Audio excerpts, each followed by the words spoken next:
What if I told you that the largest desert on Earth used to be an ocean, not millions of years ago, not in some distant prehistoric era that we can barely imagine, 6,000 years ago, when the pyramids were already standing, when humans had writing, agriculture, complex societies, and beneath all that sand, beneath the dunes that stretch for thousands of miles, there are cities, entire civilizations, with architecture, with engineering, with technology we're only now beginning to understand. This isn't speculation. This is an ancient alien theory. This is what the evidence shows when you actually look at it. And the more you look, the more you realize we've been lied to about what the Sahara really is. In 2006, NASA launched a satellite equipped with ground-penetrating radar as part of the Shuttle Radar Topography mission. The goal was to map the Earth's surface in unprecedented detail. When they turned the radar toward the Sahara, they found something that shouldn't exist. River systems. Hundreds of them. Massive ancient rivers, some of them wider than the Nile, carved deep into the bedrock beneath the sand. But these rivers aren't on the surface. They're buried, 10, 20, sometimes 50 feet below the sand. The largest one, called the Tamaracet River, stretches from the Atlas Mountains all the way to the Atlantic Ocean. It's longer than the Mississippi, and it's completely hidden. You can't see it from the ground. You can only see it from space, using technology that can peer through the sand like an X-ray. These aren't dry riverbeds from millions of years ago, left over from when Africa was part Pangaea. The carbon dating on the sediment puts them at around 6,000 years old. Let that sink in for a second. 6,000 years ago isn't ancient history in the way we think of it. That's the Bronze Age. The Egyptians were already building the pyramids. The Sumerians had invented writing. The Indus Valley civilization was flourishing. This was recorded history, which means someone was living along these rivers. Someone was using them. And then, in the blink of an eye, geologically speaking, they vanished. But here's what they don't tell you in school, what they gloss over in documentaries. The Sahara wasn't just green 6,000 years ago. It wasn't just a fertile savanna with a few rivers running through it. It was wet, and I don't mean it had lakes. I mean it had an ocean. The evidence for this is so overwhelming that even mainstream geologists can't deny it, though they try very hard to downplay it. Whale bones have been found in the Egyptian desert, over 400 miles from the nearest coastline. Not fossilized plankton, not ancient coral. Whale skeletons, full skeletons of species that lived in open ocean. They've been found in the western desert near the Fayum Depression, lying in sediment layers that date back 6 to 10,000 years. Seashells, millions of them, cover the surface of mountains in the central Sahara. You can walk for miles, and every step you take crunches on shells. Clam shells, oyster shells, species that require salt water to survive. And then there are the salt flats, massive deposits of salt, stretching across regions the size of entire countries, in places that haven't seen rain in centuries. Salt doesn't just appear. It's a remnant of evaporated seawater. The Sahara wasn't a river delta. It wasn't a swamp. It was submerged. And the proof is still lying on the surface, waiting for anyone willing to see it. Now, in the heart of Mauritania, right in the center of the Western Sahara, there's a geological formation that's been puzzling scientists for decades. It's called the Richat Structure, but locals know it as the Eye of Sahara. From space, it looks like a giant bullseye carved into the earth. It's almost 30 miles in diameter, perfectly circular, with 3 distinct concentric rings spiraling outward from a raised central dome. For years, geologists believed it was an impact crater, the remnant of a meteor strike. But there's no evidence of impact, no shattered rock, no melted material. So they shifted the explanation. Now, the official story is that it's a deeply eroded geological dome, a natural formation caused by uplift and erosion over millions of years. But here's the problem with that explanation. It doesn't account for the symmetry. It doesn't explain the near-perfect circular shape. And it definitely doesn't explain why the measurements of this structure align almost exactly with the description of Atlantis given by Plato over 2,000 years ago. In Plato's dialogues Timaeus and Critias, he describes Atlantis as a city built on an island in the ocean, constructed in a series of concentric rings.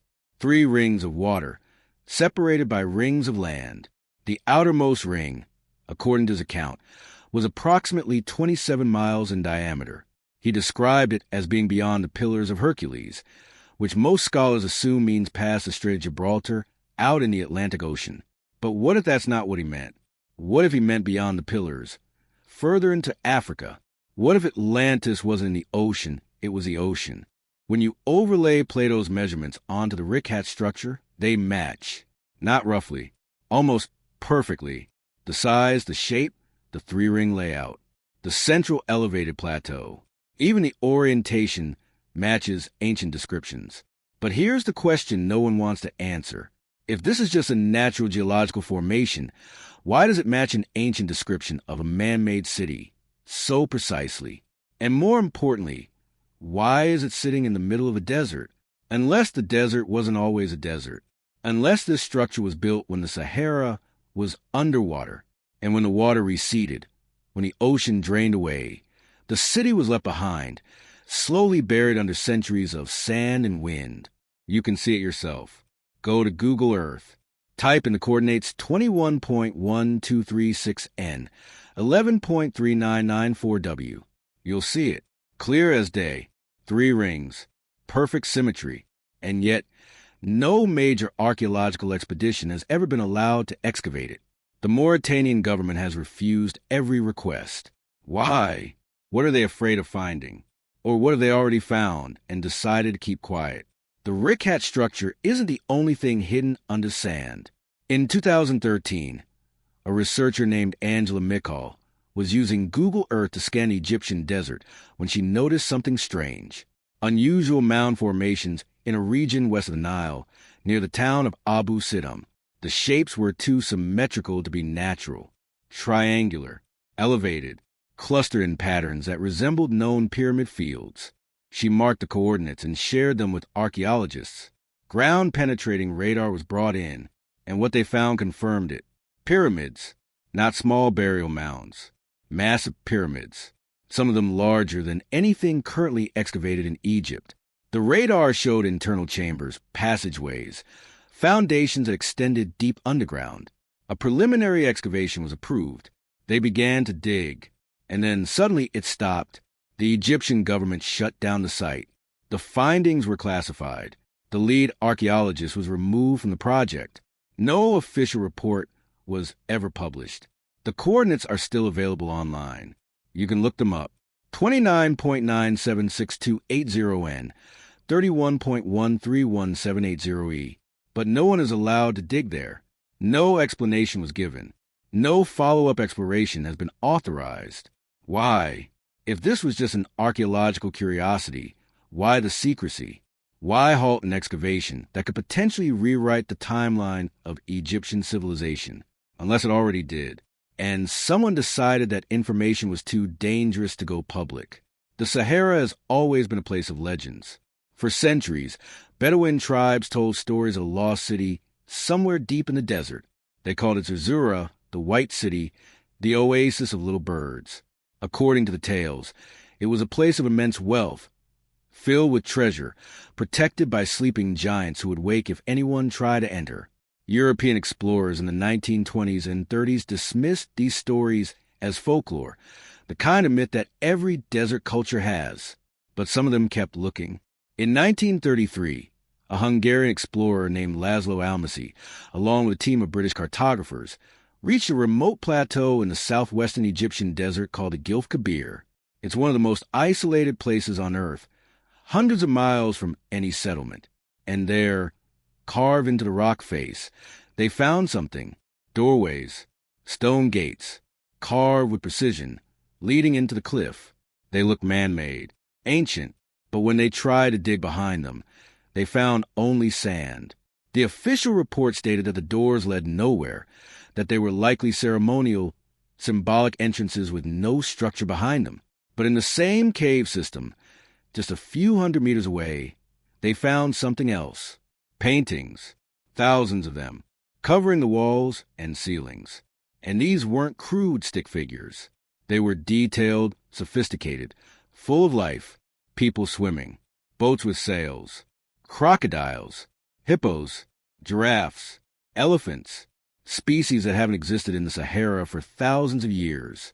The paintings became known as the Cave of Swimmers, and they're now recognized as some of the oldest rock art in the world, dated between 6,000 and 10,000 years old. But here's what no one talks about.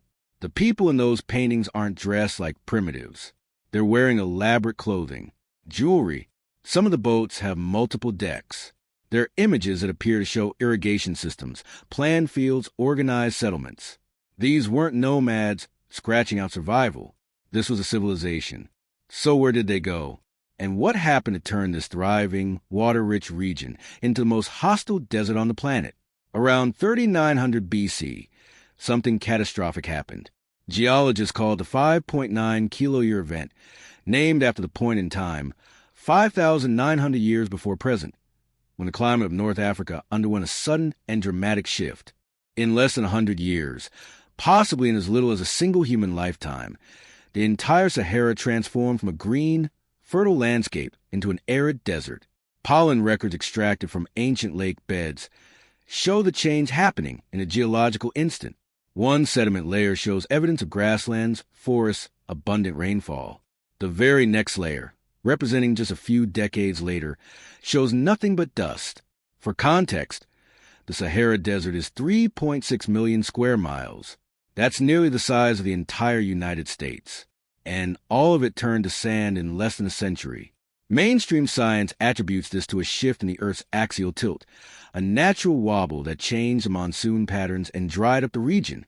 But that explanation has a problem. It doesn't account for the speed. Climate shifts caused by axial precession happen over thousands of years, not decades. It doesn't explain why lake beds that were dozens of feet deep simply vanished. And it definitely doesn't explain why this event coincides almost perfectly with global flood myths from nearly every ancient culture on Earth. The Younger Dryas was a period of rapid climate change that occurred roughly between 12,800 and 11,600 years ago. It's associated with the sudden melting of massive ice sheets, catastrophic flooding, and a dramatic rise in global sea levels. Geologists have found evidence of this event all over the world. Massive boulder fields that could only have been moved by water, sediment layers showing sudden violent flooding, entire species going extinct in the span of a few generations. And here's the thing. Every ancient culture has a story about this. The Sumerians called it the Eridu Genesis. The Hebrews called it Noah's flood. The Greeks had Deucalion. The Hindus had Manu. The Mayans, the Hopi, the Aboriginal Australians. Cultures that had no contact with each other. All tell the same story. A great flood. The world was destroyed. The survivors fled to the mountains and rebuilt civilization. The timelines all match. The descriptions all match. And they all say the same thing. The people who survived carried the knowledge of the old world into the new one. So what if the Sahara didn't just dry out? What if it drained? What if the ocean that once covered it didn't evaporate slowly over millennia? What if it broke through, flooded outward in a cataclysmic event, and left behind nothing but sand and ruins? There's a site in Turkey called Göbekli Tepe. It's the oldest known megalithic structure on Earth, built around 9600 BC, right after the Younger Dryas ended. It's older than Stonehenge by 6,000 years, older than the pyramids by 7,000, and it was built by people who, according to mainstream archaeology, were supposed to be hunter-gatherers. No cities, no writing, no advanced tools, and yet they carved multi-ton pillars out of bedrock, transported them miles, arranged them in precise astronomical alignments, and decorated them with intricate carvings of animals and symbols we still don't fully understand. Where did that knowledge come from? Mainstream archaeology says it was invented on the spot, that humans just suddenly figured out architecture and astronomy. But what if they didn't invent it? What if they remembered it? What if Göbekli Tepe was built by the survivors of a civilization that was wiped out? A civilization that once thrived in the Green Sahara before the water disappeared and the sand buried everything. If advanced civilizations existed in the Sahara before the pyramids, before Sumer, before any of the cultures we call the cradle of civilization, it changes everything. It means history didn't begin 5,000 years ago. It means we've had this knowledge before.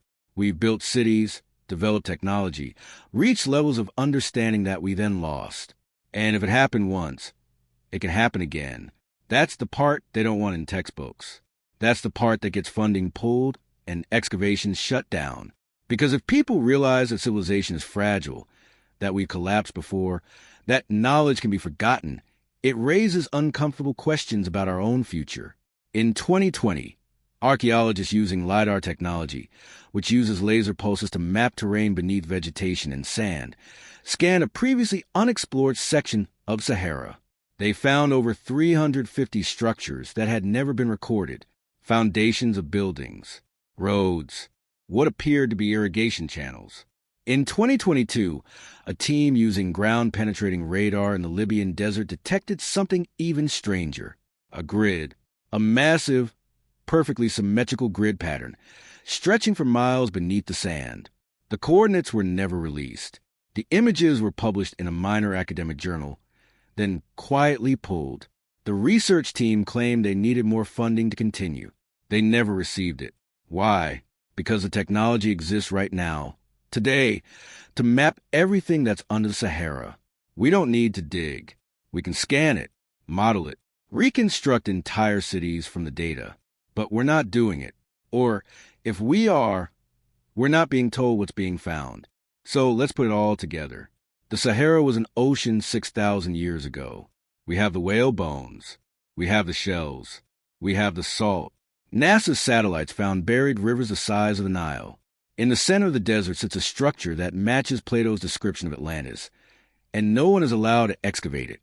Google Earth has revealed pyramids that the Egyptian government won't let anyone dig up. Bedouins have been telling stories of lost cities for centuries, and when explorers finally found the caves, they were full of paintings showing a world that shouldn't exist. Around 3900 BC, the entire region turned desert in less than 100 years. That same time period matches every flood myth on Earth. Göbekli Tepe was built by people who supposedly had no knowledge of construction right after a global catastrophe. And modern radar is finding grids, roads, and structures under the sand that are being classified and hidden. The Sahara isn't a wasteland. It's a crime scene. It's a library that's been locked and buried.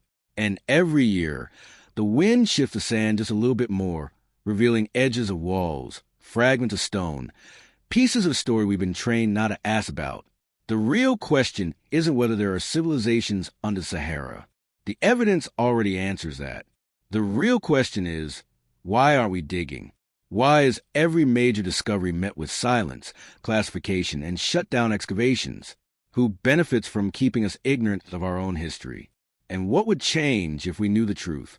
Because here's what I think. I think we've been here before.